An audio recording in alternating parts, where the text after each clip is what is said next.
She arrived in Europe without ceremony, one name among thousands recorded in transport manifests that mattered only until the ship reached port. The war had already been grinding across the continent for years, and by the time she stepped onto foreign soil, nothing about the process felt urgent or dramatic. That, too, was deliberate. Urgency drew attention. Attention shortened lives. She was American, raised far from the places where armies marched and borders collapsed. Her childhood had been shaped not by war but by scarcity, by the quiet discipline of families learning to live with less during the Depression. That background left its mark. She was careful, observant, and accustomed to measuring effort against necessity. When the United States entered the war, she did not imagine herself carrying a weapon. She volunteered because she understood systems and believed that wars were decided as much by logistics as by gunfire. Her initial assignment reflected that belief. She worked in communications, a field where precision mattered more than bravery and mistakes echoed far beyond the room where they were made. She learned how messages moved, how delays happened, how assumptions failed. She saw how entire operations bent or broke because one transmission arrived late or was misunderstood. Over time, she learned to recognize patterns of human error, the predictable consequences of fatigue, overconfidence, and routine. The reassignment came quietly. No announcement, no explanation. A superior officer asked a few questions that seemed unrelated, then dismissed her without comment. Days later, her orders changed. She was transferred, instructed to report to a unit that did not appear on standard rosters.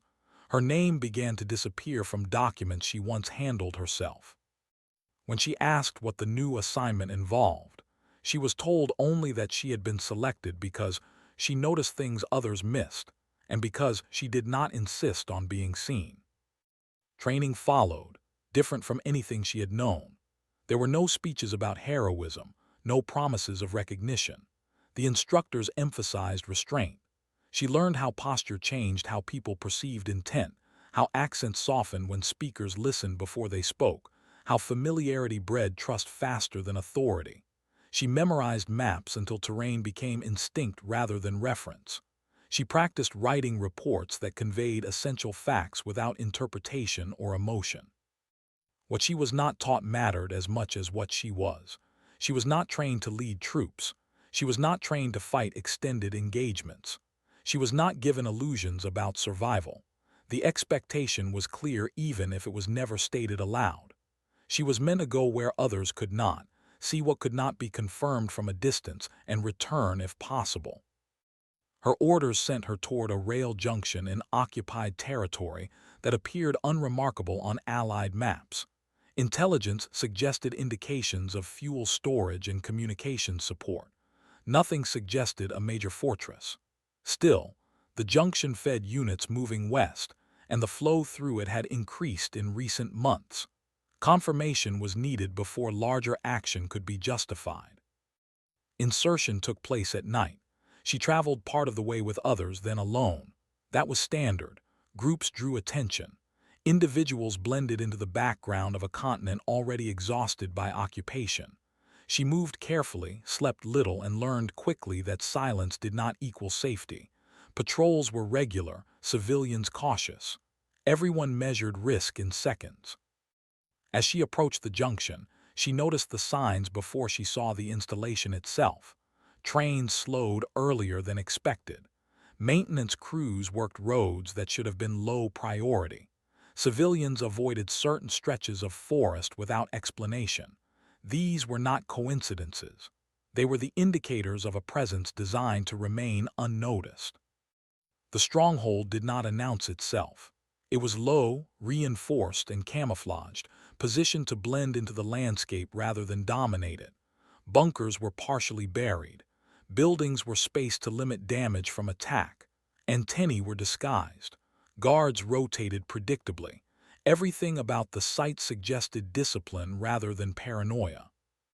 She observed from a distance first. She counted personnel over time, noting the arrival of specialists whose roles confirmed the installation's importance. Nearly 200 soldiers rotated through the base, far more than Allied estimates had suggested. Engineers, radio operators, logistics officers. This was not a minor outpost. She watched how fuel moved, how power was distributed, how communications flowed. She noted that defenses faced outward, oriented toward repelling attack rather than preventing internal disruption. That observation stayed with her. Her first report was factual and restrained. She confirmed the installation's existence, scale, and function. She recommended further assessment. The transmission window was brief. When it closed, she waited. No reply came. That was not unusual. What changed instead was the environment. Patrols became more frequent. Identification checks tightened. A civilian worker was detained and not seen again. The base did not know it was being observed, but it sensed threat. That awareness narrowed her margin for error. Withdrawal now carried risk. Remaining carried greater risk. She evaluated the site again, this time not as a passive observer but as someone already inside its operational logic. She understood that the installation was strong because it functioned smoothly, not because it was impenetrable. Its systems were interconnected, efficient, and therefore vulnerable in ways planners far away could not see clearly. The conclusion formed without drama. If the base continued operating, American units would face greater resistance in the coming weeks. If it failed, the disruption would ripple outward. Waiting for orders might mean missing the moment when action mattered most. She understood the cost of acting alone. She also understood the cost of doing nothing. By the time she moved again, she was no longer simply gathering information. She was preparing to remove a system from the war. Once the decision settled, it did not feel dramatic. It felt heavy, like accepting responsibility for something that could no longer be avoided. She did not frame what she was about to do as an act of destruction. She framed it as removal. If a system ceased to function, it no longer influenced the war, and the war was nothing if not a collection of systems grinding against each other until one failed. She did not change her routine immediately. Sudden shifts attracted attention. Instead, she moved deeper into familiarity. She allowed herself to be seen just often enough to be remembered as harmless. She learned which guards expected conversation and which preferred silence. She noticed how authority softened over time when nothing went wrong. The base did not relax, but it settled into habit, and habit created gaps no wall could seal. Her access came not from privilege but from predictability. Civilian workers passed through areas soldiers ignored. Maintenance tasks went unquestioned if they looked ordinary. Tools mattered more than weapons. She carried what fit her cover and nothing else. Everything she brought had a reason that could survive scrutiny. She began by observing power. The Stronghold relied on a central generator supported by secondary units, all linked through a shared distribution system. It was efficient and well-maintained, but it assumed stability. Small disruptions triggered adjustments, not alarms. That assumption was the opening. On the first night, she altered nothing permanently. She loosened, shifted, misaligned. Enough to cause inconsistency without immediate failure. Lights flickered. Equipment required recalibration. Engineers noted issues, made repairs, and moved on. The base functioned, but attention shifted inward, away from the perimeter. She waited. Waiting mattered. The second night, she focused on fuel. Storage tanks were reinforced, but the internal lines were vulnerable to pressure imbalance. The system relied on manual regulation, overseen by personnel who trusted gauges more than instinct. She created stress that would build slowly, unnoticed until it mattered. Each adjustment was small.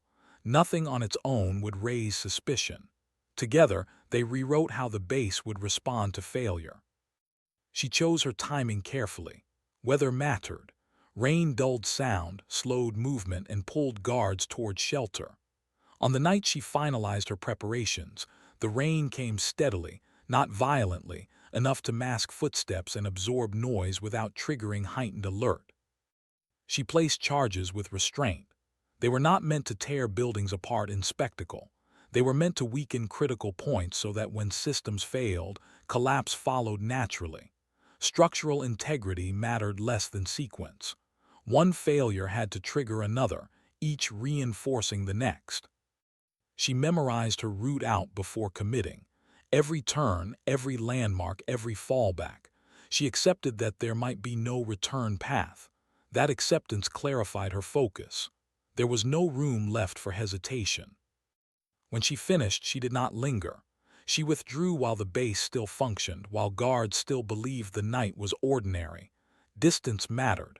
Timing mattered more. The first failure occurred as the generator strained under load. Power surged, then dropped. Backup systems attempted to compensate. They did not align. Communications failed immediately. Radio operators called for technical support that could not reach them. Confusion followed, not panic, but uncertainty. As engineers moved inward to respond, fuel pressure ruptured where stress had been building unnoticed. Fire spread quickly through areas designed to contain equipment, not flame. Suppression systems activated and failed. Water pressure dropped as pumps lost power. Vehicles could not be mobilized because fuel flow was compromised. Ammunition did not explode all at once. It ignited in sequence, each detonation destabilizing another structure. The base began to destroy itself, not in one moment of violence but through cascading failure that overwhelmed response capacity. Orders could not be issued. Communications were dead. Command authority fractured into isolated decisions without coordination. Soldiers reacted as trained, but training assumed systems that no longer existed. She was already moving through the forest when the first explosion sounded behind her. She did not turn to look. Looking did nothing to improve survival. She focused on pace, direction, and terrain. The landscape she had memorized guided her steps even in darkness. By dawn, the stronghold still stood in fragments, but it no longer functioned. Nearly 200 soldiers were neutralized as an organized force. Some were dead. Many were wounded. All were ineffective. The rail junction it supported fell silent. She transmitted a final report when she reached a position safe enough to risk exposure. It was brief and factual. The installation had been rendered inoperable through internal sabotage. Enemy capacity at the junction was eliminated. She included no personal assessment and no speculation. There was no immediate reply. She moved on anyway. The destruction of the stronghold ended quickly. Surviving its consequences did not. By the time she reached the outer edge of the forest, the night had begun to thin into a colorless dawn, the hour when exhaustion dulls judgment and movement becomes more dangerous rather than less. She did not slow. She knew that the response would spread outward in widening circles, that patrols would move not toward the ruins but away from them, sealing roads and questioning anyone who did not belong. She abandoned the routes she had planned months earlier. Predictability was now a liability. Instead, she followed terrain, moving where ground dipped and trees thickened, choosing paths that punished speed but concealed motion. Her pace was steady, controlled, governed by breath rather than urgency. Panic consumed energy she could not afford to lose. Food was already low. She rationed without counting, relying on habit rather than arithmetic. Hunger sharpened attention in ways comfort never could. Sleep became a matter of minutes taken when cover allowed, never enough to restore strength, only enough to prevent collapse. By the second day, the environment had changed. Checkpoints appeared where none had existed before. Patrols moved off schedule, overlapping instead of rotating. German soldiers looked not just at papers but at faces, posture, hesitation. The war had taught them the difference between fear and fatigue, and she was careful to show neither. When she encountered patrols, she avoided engagement. When avoidance was impossible, she relied on preparation. Her documents held. Her accent softened where it needed to. She spoke little. Silence, when accepted, became its own form of camouflage. She learned which villages had closed in on themselves and which still allowed strangers to pass. The distinction mattered. In places where fear dominated, curiosity became dangerous. In places where routine still existed, she blended into the background of survival. Time stretched. Distance felt elastic. She measured progress not in miles but in reduced risk. Each checkpoint passed, each road avoided, each night survived brought her closer to safety without the relief that safety implied. She knew that reaching Allied territory would not end the mission. It would only change its shape. The crossing back was unremarkable. No fence, no marker. Only a subtle shift in posture among the soldiers she encountered. She identified herself through channels that had been memorized long before. Verification took time. Caution did not disappear just because lines had been crossed. Debriefing began immediately and continued in stages. She was asked to recount events without emphasis, without interpretation. Dates, times, actions. She complied. Her account was recorded, then refined. Details that could identify methods or individuals were removed. Her name appeared less frequently with each revision. There was no moment of recognition, no confirmation that what she had done mattered. The destruction of the Stronghold appeared in reports as a logistical failure compounded by sabotage. Attribution was unnecessary. Effect was sufficient. Privately, intelligence assessments adjusted projections. The rail junction went silent. German units rerouted. Allied advances encountered less resistance than anticipated. Casualty estimates shifted downward, though no single document connected those changes to her actions directly.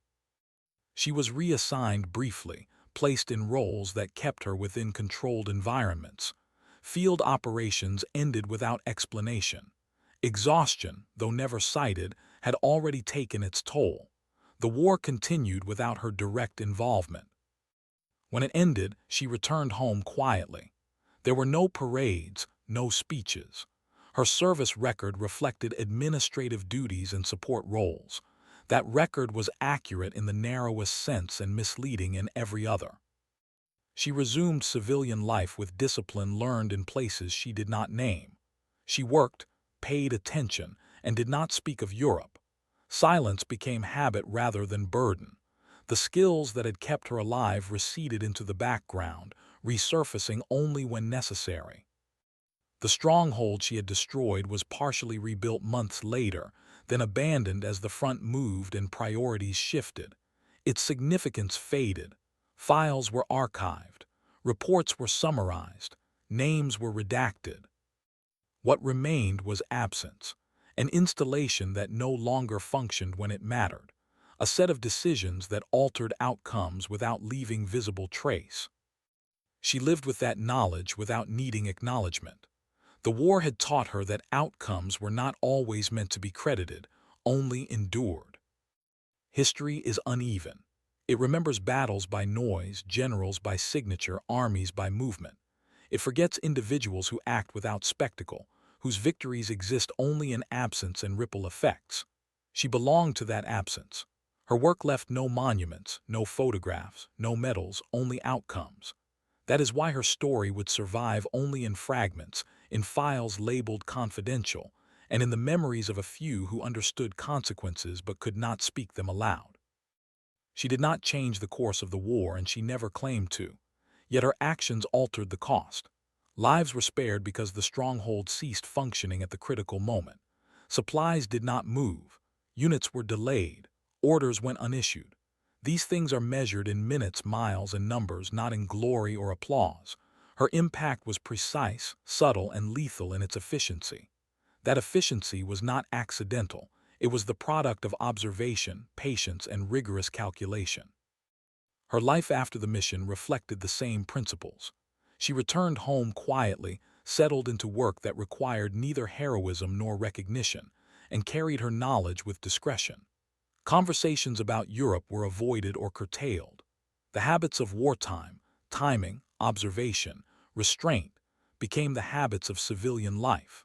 She learned that survival after war demanded the same discipline as survival during it, and that recognition could be dangerous or unnecessary. The base she had destroyed was partially rebuilt, but it never regained operational significance. Maps eventually omitted it. Intelligence files summarized it as an incident. Reports attributed its collapse to technical failure and minor acts of sabotage. Few analysts connected the dots to one person, a woman whose presence had been designed to leave no trace. That erasure was deliberate. It preserved her safety and maintained the illusion that war moved by broad strokes rather than individual actions.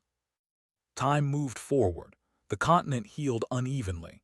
Nations wrote histories that favored generals, victories, and battles that could be pictured in photographs. The quiet work of a single person, invisible and uncelebrated, fell into silence. Yet that silence itself carried meaning. Systems fail. Assumptions collapse. Lives are spared or lost. These are truths that exist without names or ceremonies.